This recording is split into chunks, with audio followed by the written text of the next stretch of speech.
안녕하세요. 오늘도 사연 살롱을 찾아주셔서 감사합니다. 저는 서울 마포구에 사는 30대 중반의 여성이에요. 아직 결혼은 안 했고요. 엄마는 이모와 함께 분당에서 살고 있는데 저는 좀 빨리 독립해서 혼자 살고 있어요. 제가 마포구에서 젊은 사람들 취향의 일식 식당을 하고 있어요. 규모는 작은데 분위기도 좋고 맛도 좋다고 소문이 꽤 잘 나서 늘 예약이 꽉 차 있는 편이에요. 제가 지금 만 6년 정도 운영하고 있는데요. 코로나 때는 조금 힘들었지만 재료를 좋은 거 쓰고 끊임없이 노력을 해서인지 가게 자체는 큰 타격을 받은 건 아니었어요. 어쩔 때는 재료가 소진돼서 일찍 마감될 때도 있고요. 저 이외에 다른 직원들도 저만큼이나 일을 잘 해주고 있기 때문에 오픈 초기보다는 훨씬 수월한 편이에요. 그렇다고 제가 대단히 여유를 즐기며 사는 건 아니에요. 자영업이라고 하죠. 어쨌든 자기 사업을 하는 사람들은 인간관계도 사업과 연결되는 경우가 많아서 늘 비즈니스 마인드를 가지고 있어야 해요. 저는 꽤 어릴 때부터 그걸 몸에 익힌 것 같기는 해요. 대기업 임원이었던 아빠가 중학생 때 돌아가시면서 엄마가 아빠가 남긴 재산으로 부동산의 투자와 이모가 하는 베이커리 사업에 투자를 하면서 오히려 집안을 더 일으키셨어요. 아빠가 돌아가시고 얼마 안 돼서는 저나 엄마 둘 다 위기감을 크게 느꼈어요. 엄마는 정말 정신을 바짝 차려야 한다며 저의 삶의 위기를 극복하려고 할 수 있는 일을 찾기 위해 많은 사람을 만나기도 하셨죠. 옆에서 그런 걸 보다 보니 저도 자연스럽게 엄마처럼 몸에 익히게 된 것 같아요. 원래 요리에 관심이 많았기 때문에 고등학교 졸업하고 바로 일본 어학학교부터 들어가서 요리학교를 나왔고요. 저는 좀 더 실용적으로 살고 싶었어요. 한국에서야 그때도 지금도 대학 졸업장이라는 게 살아가는 데에 얼마나 큰 건지 잘 알고 있었지만 그건 일반적인 회사를 들어갈 때 더 유용하지 제 사업을 하는 데에는 더 현장에 필요한 자격증이 필요하다고 생각했거든요. 물론 그렇다 하더라도 한국에서 학교를 나오고 인맥을 쌓는 게 더 좋았을 수도 있어요. 외국에서 공부하고 오니 생각보다 외로운 일들도 꽤 있었거든요. 아무튼 일본에서 요리학교를 나온 후 겨우 긴자의 한 레스토랑에 취직을 해서 수습으로 1년간 열심히 정말 고생하고 또 다른 식당으로 옮겨서 30살 무렵까지 일을 하고 한국에 왔었네요. 그러한 일들을 전부 극복하고 돌아와서 제 가게를 열 때는 감사하게도 엄마가 경제적인 지원을 해주셔서 다른 사람들보다는 좀 편하게 시작했던 것 같아요. 그렇게 30 초반까지도 저는 제대로 된 연애도 안 해보고 열심히 앞만 보며 달려왔어요. 그러다가 한 남자를 만나서 결혼 약속까지 했었는데요. 이 인간이 알고 보니 참 별로였더라고요. 그 남자 어머니랑 누나도 마찬가지였고요. 특히 누나가 빌런이었어요. 그리고 온 식구가 왜 그리 그 누나 말을 떠받드는지 모르겠더라고요. 그래서 오늘은 제가 하마터면 한 가족이 될 뻔한 이 인간들 이야기를 해보려고 해요. 솔직히 누가 들어도 이건 말이 안 되는 일이라고 하실 거라 생각해요. 그래서 전 남친과의 결혼을 없었던 일로 한 거고요. 지금도 후회하는 건 결혼이라는 중대하고 큰 문제를 제가 너무 가볍게 생각하고 결정했던 게 아닌가 하는 거예요. 아무리 당사자 두 사람이 잘 살면 될 일이라고 해도 주변 인물들, 특히 시댁 식구들이 상식을 한참 벗어나면 절대 결혼할 수 없겠더군요. 남친 어머니나 남친 누나를 보니 저는 정말 어이가 없었고 특히 남친이 그 사이에 혹 파묻혀 있는 걸 보니 이건 같이 살면 더 큰 문제겠다 싶었어요. 그래서 더는 끌어서는 안 되겠다는 생각에 파혼을 선언했어요. 그러고 지금 6개월 좀 넘었는데 이제야 겨우 남친과의 연락이 완전히 끊어졌어요. 제 사업장이 있다 보니 그 인간이 자꾸 제 주변을 맴돌아서 정말 피곤했거든요. 어쨌든 이렇게라도 끝난 게 다행이에요. 앞으로 정말 좋은 일이 있으려고 이렇게 출렁이는 시간이 지나간 것 같기도 하고요. 저는 남친과 2년 정도 만났어요. 지인의 지인 소개로 만나게 됐는데 좀 소심한 면이 귀여워 보여서 호감을 갖고 만났었네요. 남친도 저를 마음에 들어 해서 저희는 금방 가까워졌고 1년 6개월 정도 만난 시점에서 결혼 이야기가 처음 나왔어요. 사람이 좀 소심하고 우물쭈물 하는 데가 있긴 했는데 제가 워낙 결단력이 있는 편이니 나름 서로의 단점을 보완하며 살아갈 수 있을 것 같아 저도 긍정적으로 생각했어요. 남친은 제가 아는 일식 식당에도 몇 번 와봤기 때문에 식당이 어디 있는지는 알고 있었죠. 그런데 늘 마감이 다 끝나거나 재료가 소진돼서 일찍 문을 닫게 되는 날에 왔기 때문에 항상 손님이 없는 가게만 봤었네요. 남친은 제 가게가 장사가 안 되는 걸로 착각했더라고요. 윤지야, 너 가게 보증금은 무사한 거야? 그게 무슨 소리야? 보증금이 무사하다니? 무사하지 못한 건 뭐고? 아니, 손님이 너무 없잖아. 이렇게 장사해가지고 월세나 낼 수 있어? 월세 못 내면 보증금 계속 깎아먹는 거잖아. 이런 상황에서 결혼까지 하면 네가 부담이 너무 클 것 같아서 그래. 아, 내가 월세 못 내서 보증금 걱정한 거구나. 나 여태 월세 밀려본 적 없어. 지난달에도 잘 냈고 이번 달에도 말일에 잘 빠져나갈 거야. 우리 가게 나 월세 내고 내 생활할 만큼은 다 돈 나오니까 걱정하지 마. 나 웬만한 직장인보다는 잘 쓰고 살아. 그런 거면 다행이지. 나 한 달에 300 정도는 벌거든? 너도 그만큼은 나오는 거야? 가게가 크지도 않은데 항상 손님이 없는 것만 보니까 그 이상은 못 나오지 싶은데. 저는 남친의 소심한 걱정에 절로 웃음이 나왔어요. 제가 한 달에 순이익만 800만 원은 되거든요. 직원 넷 월급 다 주고도 말이죠. 남친은 뭐 아는 사람은 알만한 기업에 다니고 있기는 했지만 대기업은 아니었어요. 잘 나가는 IT 강소기업 정도였죠. 남친이 취준생 생활도 꽤 했고 회사도 들어간 지 얼마 되지 않았기 때문에 월급이 많은 편이 아니었어요. 모아놓은 돈도 없었고요. 대신 엄마와 누나가 결혼 자금은 책임지고 해준다고 하더라고요.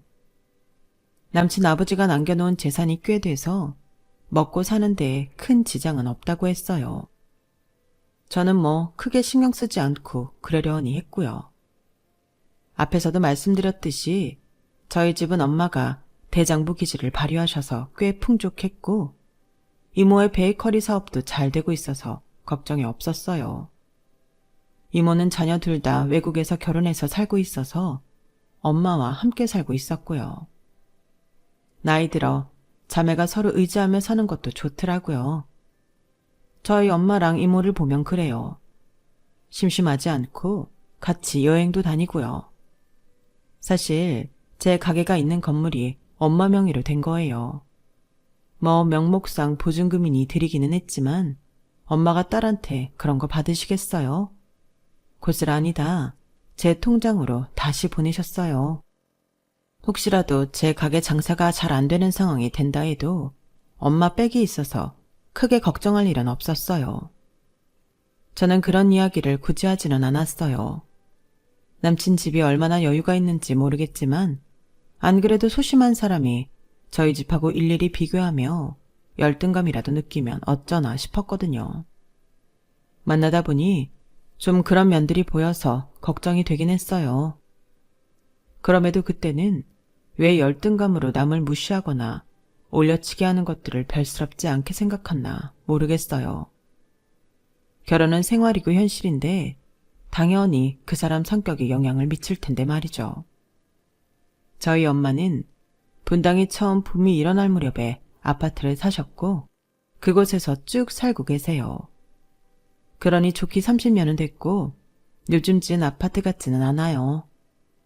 제가 몇 번이나 제가 있는 마포구 신축으로 이사를 하라고 해도 엄마는 거기가 편하다고 옮길 생각을 안 하시더라고요. 서울에서 꽤 좋은 병원도 멀지 않은 곳에 있고 생활하기 편하다고 하셨어요. 이모도 마찬가지였고요. 저는 마포에 20평 정도 되는 주거용 오피스텔에 혼자 살고 있는데 남친은 제가 가게를 하며 그거 세까지 내는 걸 혼자 열심히 머리 굴려 계산하더군요. 오피스텔도 엄마 거라서 저는 그냥 살고 있는데 말이죠. 어쨌든 결혼 준비하면서 차츰 다 알게 될 테니 저는 딱히 말해야 된다는 생각을 못하고 있었어요. 아니면 촉 같은 거였을 수도 있고요. 아무튼 결혼하기로 결정을 하고 난 후 남친이 먼저 저희 분당집에 오기로 했어요. 엄마는 남친을 두어 번 본 적이 있었어요. 제가 사귀는 사람이니까 자연스럽게 오다 가다 보게 된 거였는데요. 엄마는 결혼은 생각도 안 해보셨다며 제가 결혼 이야기를 꺼내자 꽤나 놀라시더라고요. 너 정말 상준이랑 결혼한다고? 아니, 요새 결혼 안 하는 애들도 많은데 뭘 벌써 하려고 그래. 네 나이면 아직 자기 할 일 하면서 천천히 생각해도 되잖아. 엄마 친구 딸들도 다 40 넘어서 결혼하더라. 윤지 너도 그랬으면 좋겠는데. 나는 결혼한다고 하면 엄마가 좋아할 줄 알았는데 뜻밖이네. 근데 어차피 할 결혼이면 마음에 맞는 사람 있을 때 얼른 하는 게 낫지 않아? 나 40 넘어서 결혼하면 엄마 손주 보기도 힘들걸? 왜 그래? 혹시 상준이가 마음에 안 들어서 그래? 엄마 아빠도 사이 좋았으니까 결혼에 부정적이지 않을 것 같았는데 지금 나 상준이랑 결혼하는 거 반대하는 거지? 아유, 그래. 누굴 닮아 눈치는 빠른 건지. 솔직히 상준이 걔 남친으로 만나는 거는 그럴 수 있다 쳐도 남편감으로는 영 별로다. 애가 너무 눈치 보고 계산하는 스타일이야. 지 입장에서는 그게 똑똑하게 잘 사는 것 같을지 몰라도 절대 아니다. 사람들도 다 알아. 저런 식으로 속으로 일일이 계산하고 간보고 있는 거. 저러면 큰일 못한다. 회사 승진도 힘든걸. 나는 윤진이가 그런 사람 만나서 속 터지며 살 것 같아 그래. 엄마 나이쯤 되면 안 봐도 알 수 있는 것들이 있어. 그래? 그냥 사람 성격이 좀 소심하기는 해도 나쁜 사람은 아니야. 엄마도 그런 거 선입견일 수 있잖아. 하지만 산전수전 다 겪으며 부동산 투자를 하고 이모 베이커리 사업에 투자를 하는 엄마는 저는 모르는 걸 보셨던 건데 제가 그런 걸 너무 간과해버렸어요. 어쨌든 엄마는 이모랑 상의해서 남친을 만나보기는 하겠다고 하셨고 남친이 집으로 인사를 왔어요. 엄마랑 이모한테 드리겠다고 자기네 회사가 협력하는 대기업 화장품 세트를 가져왔더라고요. 엄마는 처음 집에 온 사람은 직접 요리를 해서 따뜻한 밥 먹여야 한다고 이모랑 새벽부터 직접 수산시장이며 농수산시장까지 가서 장을 받아가 음식을 해주셨어요.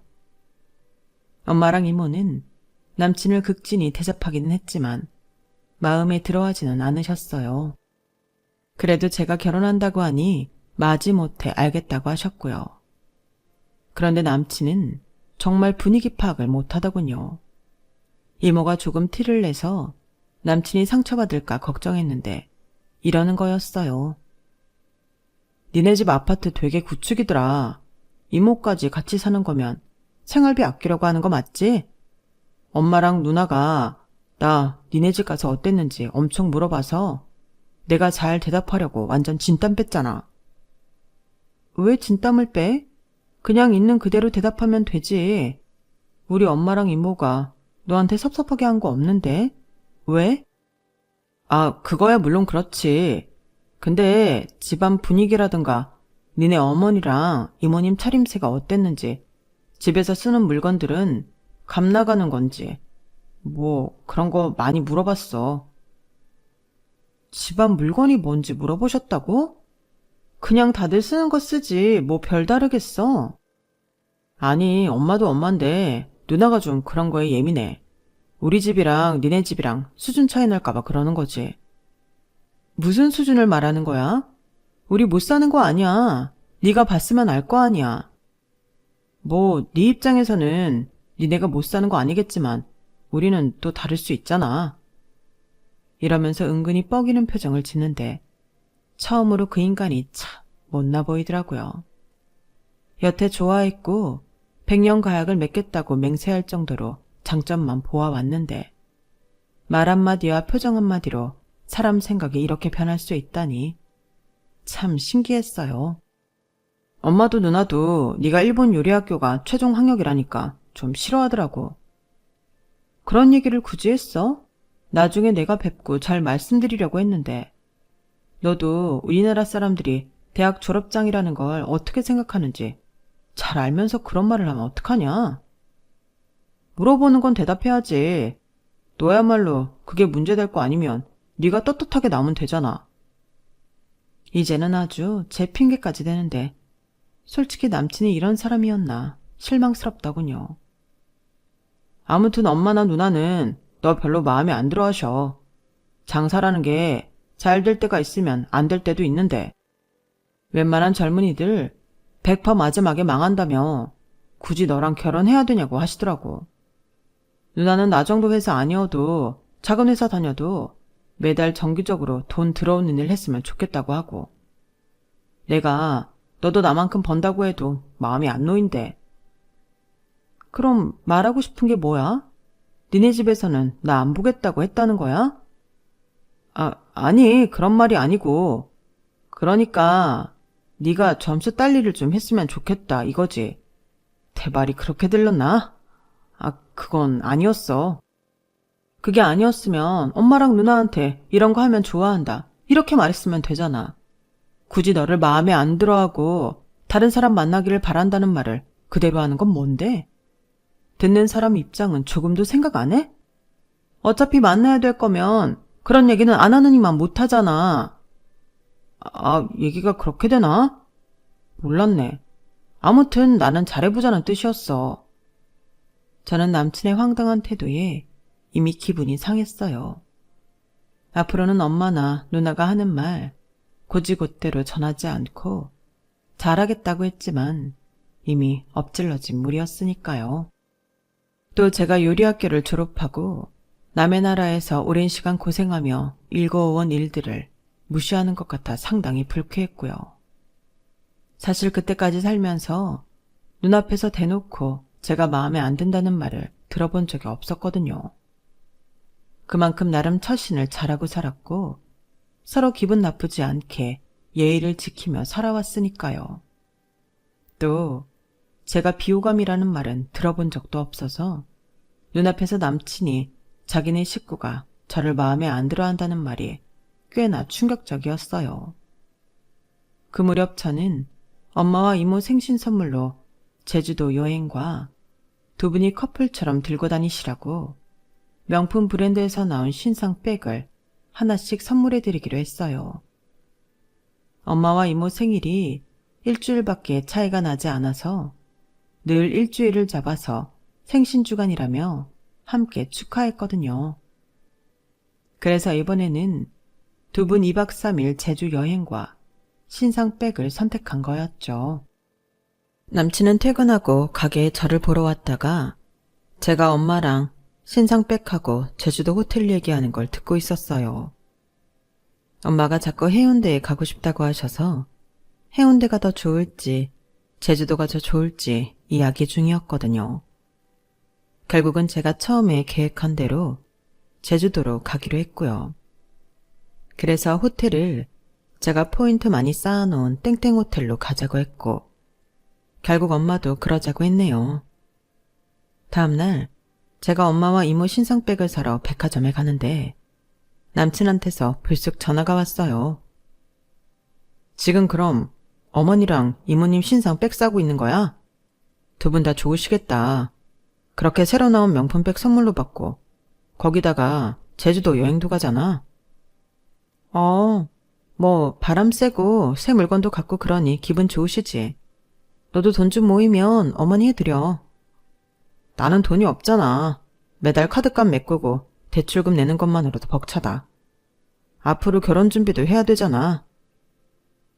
결혼 준비는 어차피 엄마랑 누나가 해준다고 하지 않았냐는 말을 하고 싶었지만 저는 더 이상 말을 하지 않았어요. 본인이 돈이 없어서 못한다는데 제가 더 뭐라고 하겠어요.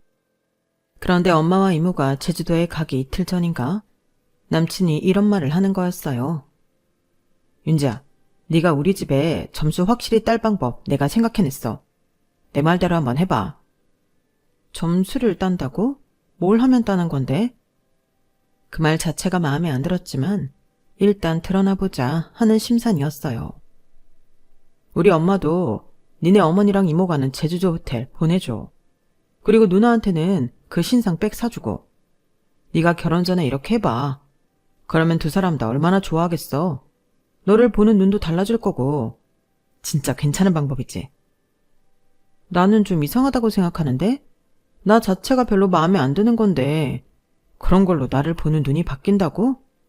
그럼 결혼하고 나서 해도 되는 거 아니야? 내가 왜 결혼 전부터 그렇게까지 해야 되는지 잘 모르겠어. 더구나 나를 싫다는 사람들한테 그러는 거 나는 별로야. 싫으니까 잘해보자는 거잖아. 제주도 호텔 비용이야 그렇다 치고 신상 백이 얼마인 줄 알기나 해? 나 하나 더 살 정도의 여유는 안 돼. 내가 좀 보탤게. 한 30만 원은 보탤 수 있어. 네가 나보다 여유가 있으니까 엄마랑 이모한테 그렇게 돈 쓰는 거잖아. 그러니까 쓰는 김에 조금만 더 쓰라는 거야. 그럼 나도 엄마랑 누나 앞에서 큰 소리 칠 수 있잖아. 엄마랑 누나도 그러면 다른 사람들 앞에서 네 흉은 못 볼 거고. 아, 다른 사람들한테 내 흉까지 보는가 보네. 아직 한 번도 안 만난 사람을. 그 말을 들으니 더 하고 싶지도 않은데? 어쩌지? 그리고 30만 원? 지금 장난해? 그냥 네가 30만 원에 맞는 선물을 어머니랑 누나한테 해드려. 정 내가 마음에 안 드신다고 하면 어쩌겠어? 나도 결혼 다시 생각해 볼게. 사실 저 말을 듣는 순간 남친한테 정이 떨어지더라고요. 왜 자기가 돈이 없는 거면서 제 돈으로 자기 엄마와 누나한테 선물을 하라는 걸까요? 그런 건 제가 마음에서 내켜야 되는 거 아닌가요? 제가 정말 하고 싶었으면 결혼 전이고 뭐고 따지지 않고 할 수 있어요. 그런데 제가 한국에서 대학 안 나오고 식당을 하고 있어서 만나보지도 않고 싫다고 하는 사람들, 굳이 제가 잘 보이고 싶지도 않은데 저렇게 하라고 하는 건 제가 엄마랑 이모 챙기는 게 샘나서 그러는 걸로밖에는 안 보였어요. 남친은 제 말에 혀를 차더라고요. 너 그럼 우리 결혼하는데 요만큼의 노력도 안 하겠다는 거야? 아니면 어쩔 수 없다고? 어떻게 그런 말을 해? 네가 부족하면 그만큼 채울 생각을 해야지. 네가 모르는 게 있는데 우리 엄마랑 이모도 너 되게 마음에 들어하고 그러는 거 아니야. 단 결혼하는 당사자가 괜찮다고 하니까 수용하신 거야. 그걸로 너한테 부담 주시지도 않았고. 적어도 집안 어른이라면 이렇게 해야 되는 거 아니야? 뒤에서 한 번도 본 적 없는 사람 흉 보고 다닐 게 아니고. 제가 따끔하게 말하자 남친은 참못 충격이었는지 눈동자가 흔들리더라고요. 상준이 너 돈 없다면서도 너 시계도 새로 샀잖아. 아주 비싼 거. 그런 거 살 돈으로 니네 엄마랑 누나 챙기고 똑같이 우리 엄마하고 이모도 챙겨봐. 그럼 나도 고려해볼게. 니네 엄마 누나 여행 보내면 우리 엄마랑 이모도 여행 보내라고 할 수 있어? 그렇게 말하니 좀 무리일 것 같기는 하다. 결혼하고 우리 여유 생기면 그때 다 같이 보내드리자. 저는 그 말에 참 기가 막혔어요. 결국 제 돈으로 생색을 내고 싶었던 게 맞으니까요. 점점 이 결혼에 회의가 들기는 했지만 그렇다고 바로 결혼 없었던 걸로 하고 하자고 뒤집을 정도의 마음은 아니었어요. 어쨌든 제가 남친 집에 인사 가기로 한 날도 다가오고 있었고요. 엄마랑 이모는 저한테 가서 인사 잘하고 오라는 말씀만 하셨어요. 그런데 남친이 인사하러 가기 열흘 전쯤 이런 말을 하더라고요. 윤지야, 엄마랑 누나가 집에서 음식하기 힘들다고 밖에서 보자고 하셔. 그래도 되지? 굳이 우리 집 볼 필요는 없잖아. 어? 원래 인사는 집에 가서 집안 분위기도 보고 인사드리는 거 아닌가? 친구들도 그렇다고 하던데? 요즘 세상에 그런 거 뭐 의미 있어? 상준이 너는 우리 집 와서 다 봤잖아. 그래서 뭐 물건이 어디 건지 그런 것까지 코치코치 물으셨다며. 근데 나는 안 가봐도 된다고? 야, 그거 보나 마나야. 우리 집 거 니네 거보다 다 좋을걸? 그건 확실해. 어떻게 뭐가 확실한데? 아, 그래. 아닐 수도 있고. 근데 그런 거 너는 중요해? 안 중요하다며. 그럼 보나 마나잖아. 그냥 좋은데 예약이나 하자. 맛있는 거 먹고 그러다 보면 집에서 만나는 것보다 기분 전환도 되고 좋을 수 있잖아. 저는 일단 알았다고 했고 집에도 그렇게 말씀을 드렸어요. 그러자 엄마도 이모도 상당히 기분 나빠하시더라고요. 우리는 집에서 봤는데 며느리 드릴 사람을 왜 집에서 안 보고 밖에서 보냐고요. 저는 그게 그렇게 중요한지 모르겠다고 요즘은 그러는 집도 있는 것 같다라고 이야기를 하니 별 수 없다는 듯 받아들이셨지만 이해를 못하겠다고는 하셨어요. 왜 아들 결혼하겠다는 사람을 집으로 안 오라고 하고 밖에서 보자신다니. 엄마가 못마땅하게 생각하셨지만 잘 말씀드렸어요. 그리고 다음 날 남친은 또 다른 말을 전했어요.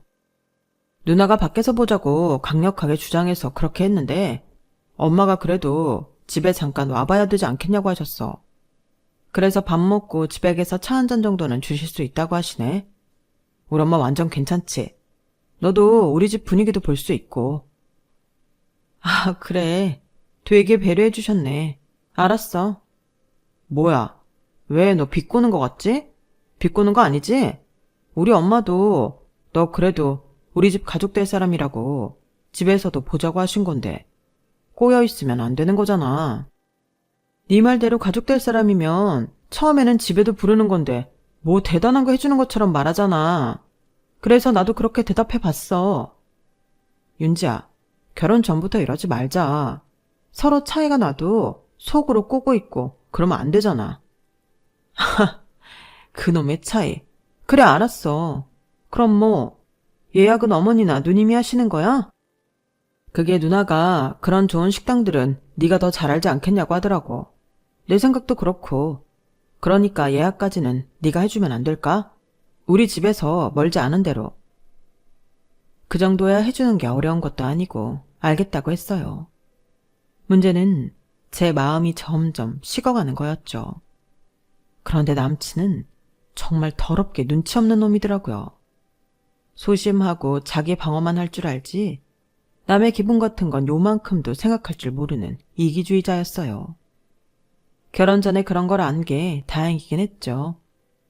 아무튼 저는 안면이 있는 고급 한정식집 대표님에게 직접 연락을 해서 개인실 예약을 했어요. 마침 그 집이 남친 본가에서 버스로 15분 정도 거리에 있는 곳이어서 가장 적당하다 싶더라고요. 그렇게 제가 예약한 한정식집을 남친에게 문자로 알려주고 약속한 날이 되었는데요. 약속 30분 전쯤 제가 한정식집으로 가고 있는데 남친한테 전화가 왔더라고요. 자기도 지금 가고 있다면서요. 그러면서 한다는 말이 기가 막혔어요. 있잖아 윤지야, 네가 좀 당황할 수도 있는데 그러려니 해. 뭘 그러려니 해? 무슨 일 있어? 있으면 미리 말해. 가서 사람 벙치게 하지 말고. 제 말투가 날카로워지자 남친은 얼른 이렇게 말하더군요. 아, 그게 엄마는 차 타고 왔다 갔다 하기 싫다고 이따 차나 마시러 집에 오래. 대신 누나가 누나 친구들 몇 명 데리고 간대. 한 5명? 그러니까 그렇게 알고 있어. 잠깐, 우리 개인실 예약한 게 4명 테이블인데 그러면 방이 적잖아. 그거 지금 어떻게 조정 안 될까? 너 거기 사장님하고 안다며. 얼른 말씀드려봐. 됐어. 이제 와서 어떻게 개인실 다른 데로 내달라는 말을 해. 그냥 홀에서 먹어. 제가 짜증을 내자 남친은 오히려 제가 화를 낸다며 뭐라고 하더라고요. 이렇게 좋은 날 왜 그러냐면서요. 정말이지 자기들 일방적인 건 전혀 생각을 못하는 것 같았어요. 당장 뒤돌아 집으로 가고 싶었지만 마지막까지 예의는 갖추자는 마음도 있었어요. 그러고 보면 저는 남친 누나가 더 황당한 짓을 제 앞에서 벌이기 전부터 이미 마음으로는 파혼을 예상하고 있었던 것 같네요. 여기 오늘 우리 예약했는데요. 김윤지 이름으로요. 아주 경박하고 찢어지는 말투의 목소리가 식당 안에 울려 퍼졌고 제가 돌아보니 진하게 화장을 하고 무슨 요즘 사람들은 입지 않는 무대복같이 희한한 원피스 차림을 한 여자가 시끄럽게 굴고 있었어요. 그 뒤를 보이는 여자들도 기가 엄청 세 보였어요. 눈빛도 이글이글한 게 보통 사람들 아니더군요. 저는 그때 도착한 남친이 불러서 다가가 인사를 했는데 남친 누나랑 그 친구들이 아주 저를 잡아먹을 듯이 쳐다보더라고요. 사람을 머리끝부터 발끝까지 어찌나 샅샅이 훑어대는지 정말 불쾌했어요. 반가워. 내가 나이 더 많으니까 말 놔도 되지? 처음에는 친구들 부를 생각은 없었는데 그래도 제 3자들이 보는 눈이 더 객관적일 수도 있잖아.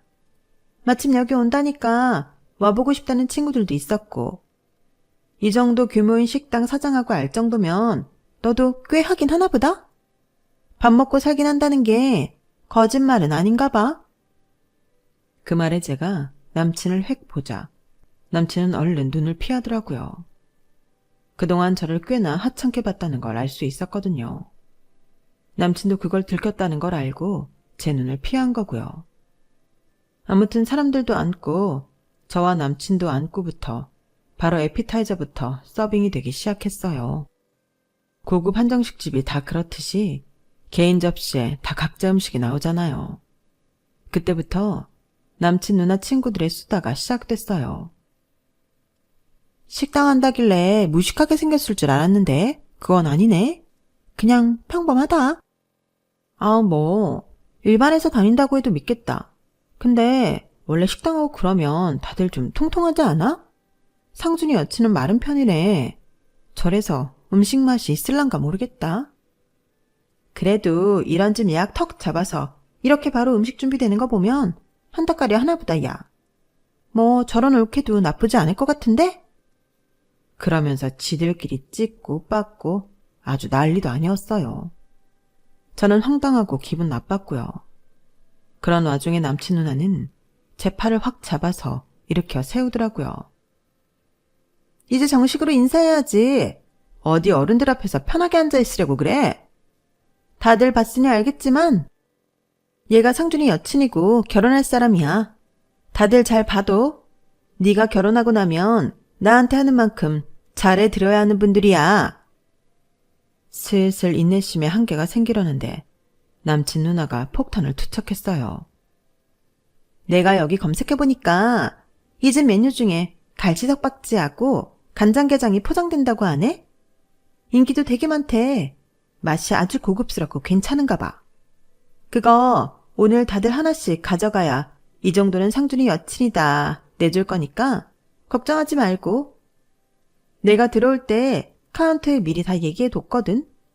아마 포장 다 해놨을 거니까 나갈 때 잊지 말고 갈치석박지 하나, 간장게장 하나 꼭 가져가. 저는 그 순간 결심했어요. 이 남자하고는 바로 헤어져야겠다고요. 저는 다들 신이 나서 식사를 하는 중간에 밖으로 나가서 사장님과 얘기해서 일일이 한 사람씩 계산서를 받아냈어요. 그들끼리 웃고 떠들며 식사가 마무리될 무렵 저는 석박지와 게장 포장한 쇼핑백을 각자에게 나눠주며 계산서도 함께 접시 위에 놓았네요.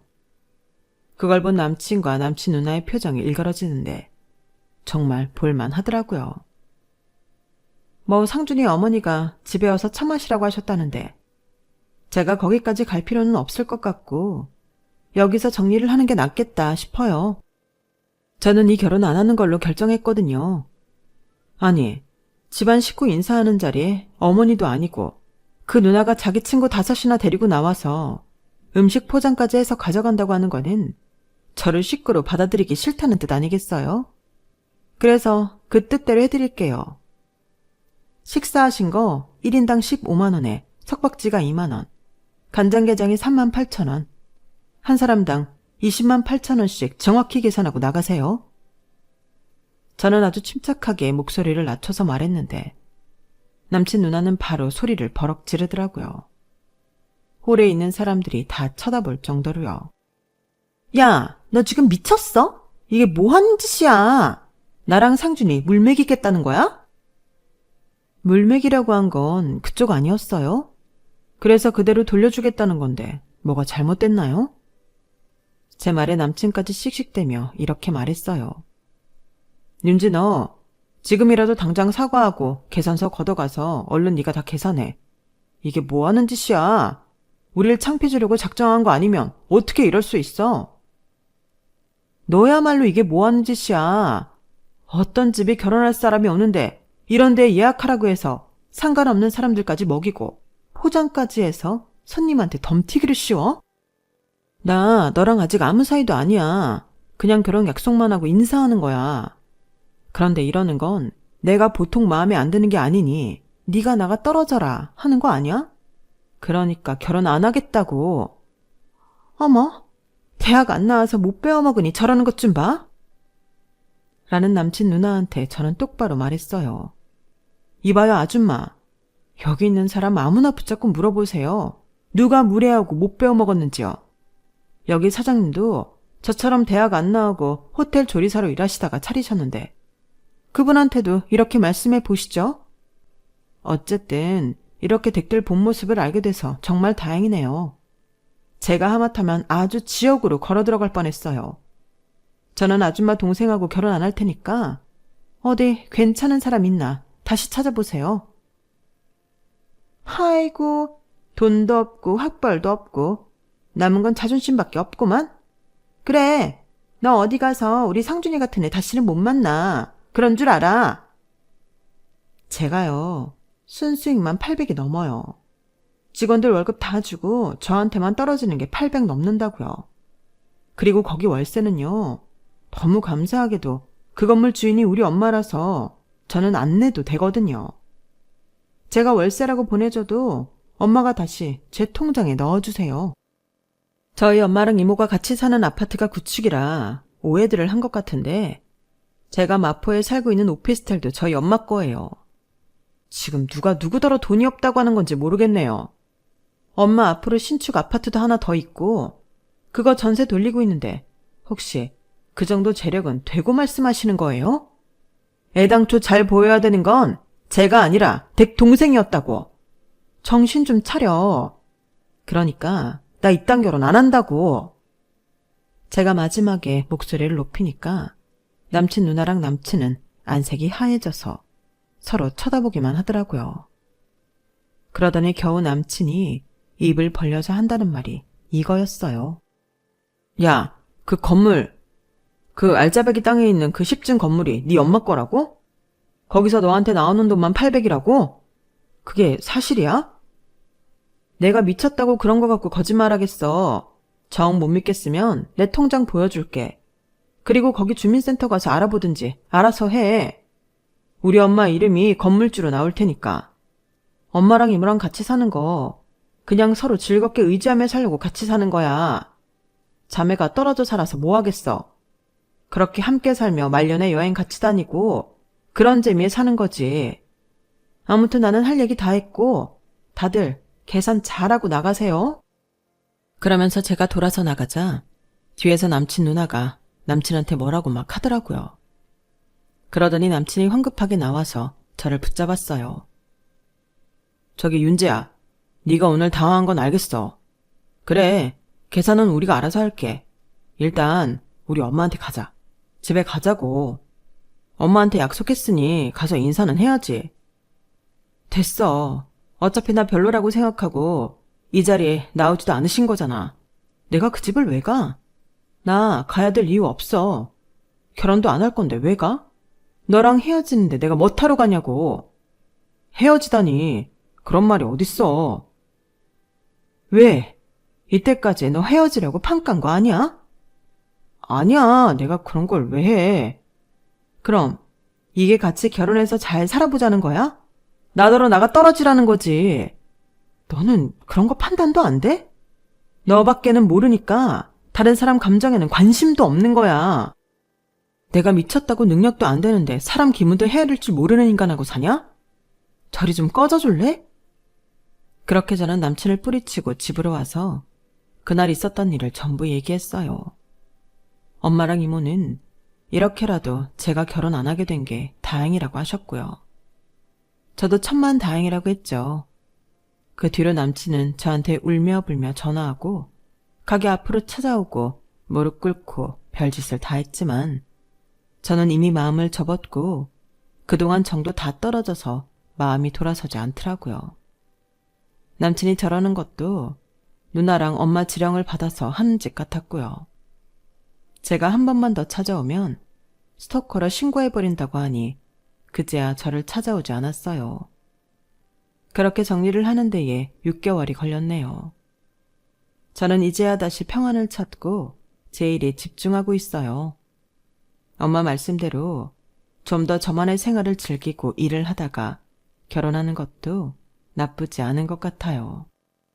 제가 사람 보는 눈이 없었다는 게 마음 아플 뿐 남친과 헤어진 것에 대한 속상한 것도 없는 거 보니 사람 사이의 애정이라는 것도 참 별거 아닌 것 같아요.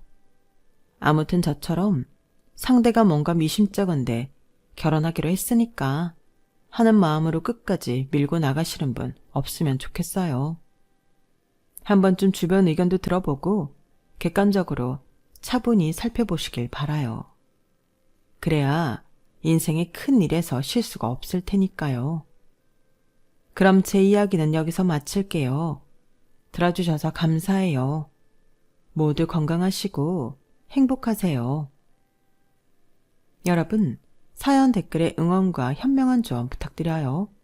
좋아요와 구독은 저에게 큰 힘이 됩니다. 오늘도 좋은 일 가득하세요.